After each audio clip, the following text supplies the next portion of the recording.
Air टॅक्सीनंतर आता air scooter प्रवाशांच्या सेवेसाठी दाखल होते। एअर स्कूटर कोणत्याही पायलट विना चालवली जाऊ शकते। त्याची किंमत 95 लाखांपर्यंत आहे। चार्जिंग किंवा पेट्रोलवर हवेत उडू शकते।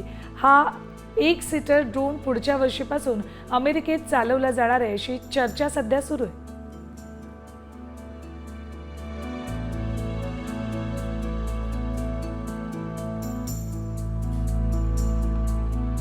एअर टॅक्सीनंतर आता एअर स्कूटर प्रवाशांच्या सेवेसाठी दाखल होते। एअर स्कूटर कोणत्याही पायलट विना चालवली जाऊ शकते। त्याची किंमत 95 लाखांपर्यंत आहे। चार्जिंग किंवा पेट्रोलवर हवेत उडू शकते।